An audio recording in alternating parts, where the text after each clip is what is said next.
हे champions, आज हम लोग बात करेंगे हुंस रूल की and how to do electronic configuration. तो जब मैं बात करती हूँ हुंस रूल की, तो हुंस रूल में क्या कहा गया? Electron in a subshell are paired only when all the orbitals of a subshell is half filled with parallel spin. Basically इस चीज़ को मैं एक एग्जांपल से एक्सप्लेन कर रही हूँ। तो मैंने कार्बन का एग्जांपल लिया है या नाइट्रोजन का, किसी का भी ले सकते हो। कार्बन का जो एटॉमिक नंबर होता है दैट इज 6। ठीक है, इसकी इलेक्ट्रॉनिक कन्फिगरेशन क्या होगी? 1s2, 2s2, 2p2। और ये किस तरीके से लिखा है ये मैंने ऑलरेडी आपको ऑफ बोर्ड प्रिंसिपल में बता दिया है, जब मैंने आपको एनर्जी ऑफ ऑर्बिटल या एनर्जी ऑफ सबशेल के बारे में एक्सप्लेन किया था, और इसका लिंक मैं डिस्क्रिप्शन बॉक्स में दे दूंगी। तो यहाँ पे जो आपके पास 1s ऑर्बिटल है, उसके बाद 2s ऑर्बिटल है, उसके बाद 2p ऑर्बिटल है। तो 1s ऑर्बिटल में इलेक्ट्रॉन कितने हैं? 2। 2s ऑर्बिटल में इलेक्ट्रॉन कितने हैं? 2। और 2p में इलेक्ट्रॉन कितने हैं? 2।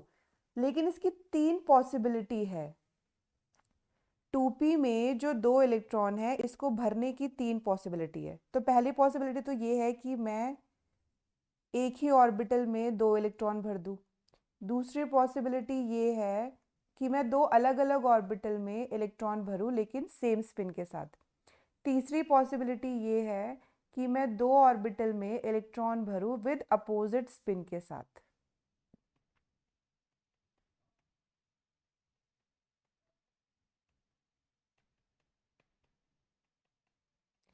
तो मेरा क्वेश्चन ये है कि इन तीनों पॉसिबिलिटीज में से कौन सी पॉसिबिलिटी सही है? तो हुंस ने कहा कि मान लो पी सबशेल है। ठीक है, पी सबशेल में कितने ऑर्बिटल होते हैं? 3 ऑर्बिटल होते हैं।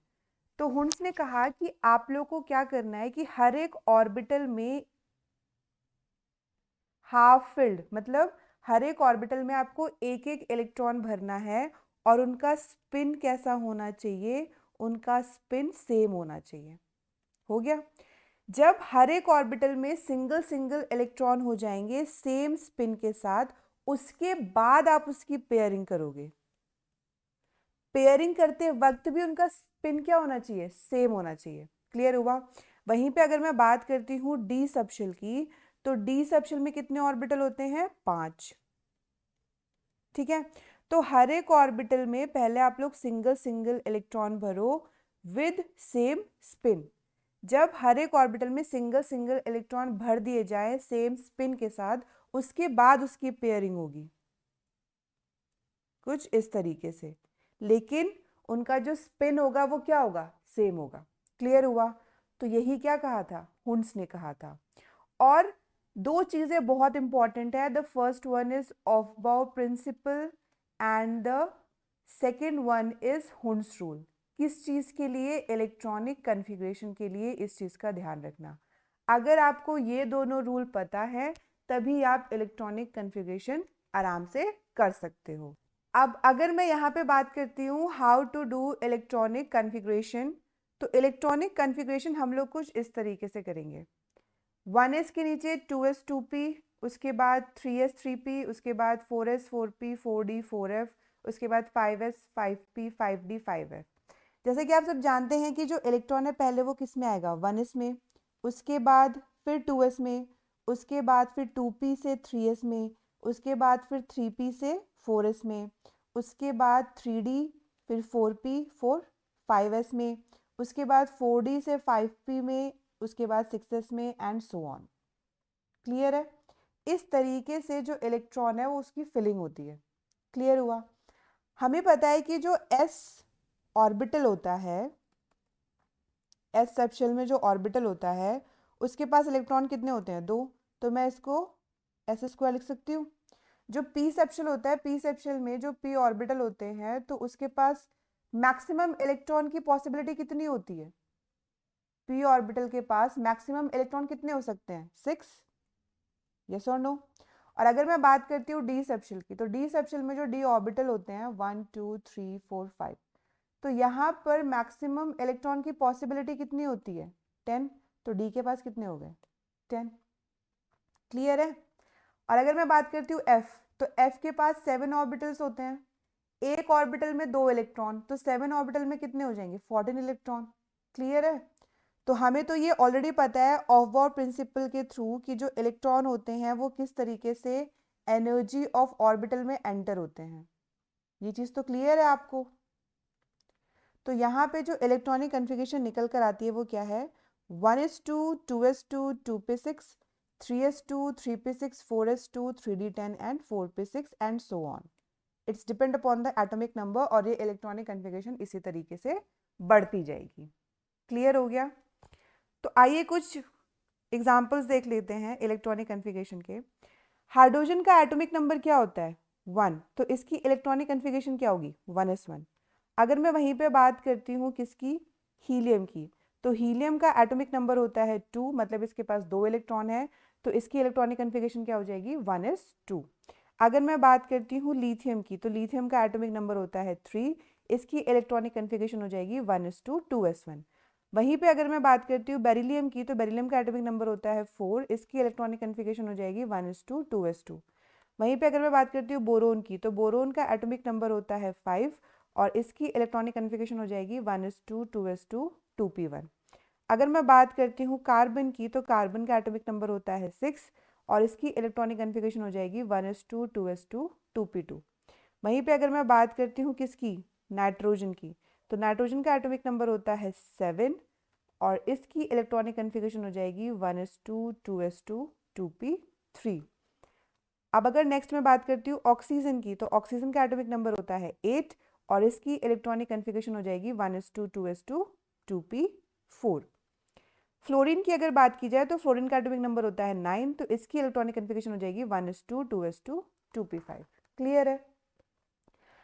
अब अगर मैं बात करती हूँ up to 30th atomic number, 30th atomic number तक 2 एक्सेप्शन है, एक है क्रोमियम और दूसरा है कॉपर, जिसकी इलेक्ट्रॉनिक कन्फिगरेशन ऐसी नहीं होती है। बाकी सबकी जो इलेक्ट्रॉनिक कन्फिगरेशन होगी वो इसी तरीके से होगी। तो आइए देखते हैं जो एक्सेप्शनल केस है इलेक्ट्रॉनिक कन्फिगरेशन का, उसको हम लोग कैसे करेंगे। क्रोमियम का जो एटॉमिक नंबर होता है वो होता है 24, तो इसकी जो इलेक्ट्रॉनिक कन्फिगरेशन है वो इस तरीके से होनी चाहिए थी, that is 1s2 2s2 2p6 3s2 3p6 4s2 3d4। ये इलेक्ट्रॉनिक कन्फिगरेशन बेसिकली होनी चाहिए थी, बट ऐसा होता नहीं है। क्रोमियम जिसका एटॉमिक नंबर होता है 24, उसकी इलेक्ट्रॉनिक कन्फिगरेशन क्या होती है 1s2 2s2 2p6 3s2 3p6 4s1 3d5। ये इसकी रियलिटी में इलेक्ट्रॉनिक कन्फिगरेशन है and this is the exceptional case of electronic configuration. तो अब क्वेश्चन पुटअप ये होता है कि जो क्रोमियम जिसका एटॉमिक नंबर 24 है, उसकी इलेक्ट्रॉनिक कन्फिगरेशन 4s1 3d5 क्यों है। एक चीज़ का ध्यान रखना, जो भी आपके एलिमेंट आते हैं जिनकी इलेक्ट्रॉनिक कन्फिगरेशन एक एक्सेप्शनल केस है, बेसिकली होता क्या है कि यहाँ पे कोई hard and fast fixed rule नहीं है कि किसी भी पर्टिकुलर एलिमेंट की जो इलेक्ट्रॉनिक कन्फिगरेशन है वो डिफरेंट क्यों हो रही है, क्योंकि जैसे जैसे साइंटिस्ट आते गए वो अपना अपना रीज़न देते गए।